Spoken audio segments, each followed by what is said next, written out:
Nakakabilib naman itong mga umaalis, nag-OFW, babae. Ang lakas ng loob nila. Kababae nilang tao, ang tatapang nila.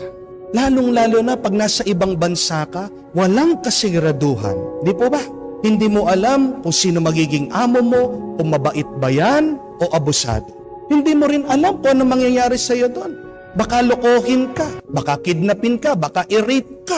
At palagi kong pinagmumunihan yon, iniisip ko, sabi ko, saan kaya humuhugot ng lakas ng loob at tapang ang mga babaeng ito, ang mga OFW na ito? Bakit kaya nilang makipagsapalaran, humarap sa pagsubok sa ibang bansa, malayo sa kanilang mga pamilya? And it is there that I consider deep faith and love. Ayun yung nagiging susi para mahawi, maisantabi at mawala yung nakakabilib